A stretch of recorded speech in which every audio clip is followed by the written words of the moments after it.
Hindi mo akalaing aabot sa Game 7 ang KBL Finals matapos simulan nila Carl Tamayo at LG Shakers ng 3-0 ang series na ito. Mabuti na lang at nakuha nila ang kampyonato dahil masakit kapag sila ay natalo.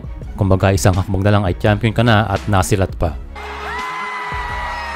Well, this is a history para sa LG Shakers dahil after 28 years of their franchise ay ngayon lamang sila nag-champion. Well, after the final second ay kitang naging emotional itong si coach na bago magsimula ang game ay sinabi nito na i-enjoy lang ang laro at walang sisihan.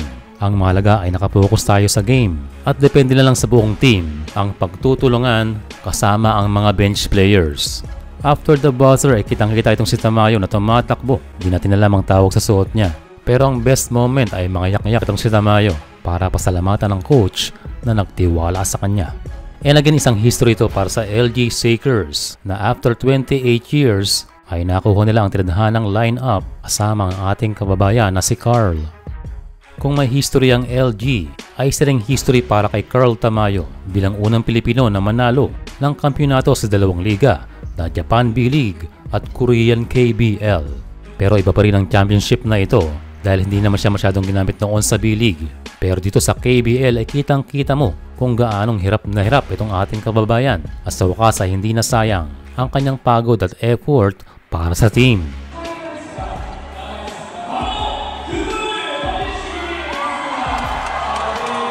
Sa game na ito siya nakapagtala ng double-double na 12 points and 10 rebounds pero hindi sapat yun para makuha ang finals MVP na napunta sa 3-point shooter na si Ho Il-young, ang top scorer ng game na ito. Nakuha niya ang 32 votes out of 80 kaya siya ang hinirang na MVP.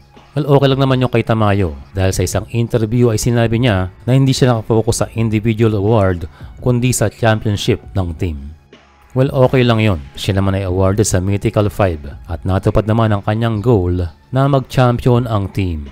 Sa social media ay naglabas si Tamayo ng larawan at may caption na champion again. Mukhang lahat ng pinupuntahan ni Tamayo as a rookie sa team ay nagcha-champion. Sabi nila swerte dahil napunta agad si Carl sa malakas sa team sa B-League. Pero iba pa rin tong sa KBL dahil nakita natin na kanyang pinaghirapan para makuha ang panalo. Pero sa kabilang banda ay solid naman talaga ang pinakita ni Carl sa finals na ito at naranasan niya ng gusto yung kanyang sinasabi that KBL is a defensive league. Grabe naman talaga ang depensa sa kanya at siguradong maraming natutunan dito at na-improve ang ating kababayan. Para sa team ng LG ay expected na mas lalakas ang team next season dahil magbabalik ang kanilang player from military service na si Yang Hong-shok. Isa rin tong national team player pero yun lang ay isang forward, meaning kaposisyon ni Carl Tamayo. Pero ayon sa kanilang coach ay gagawin niya ang lahat ng adjustment kapag nagbalikan ang ilang players.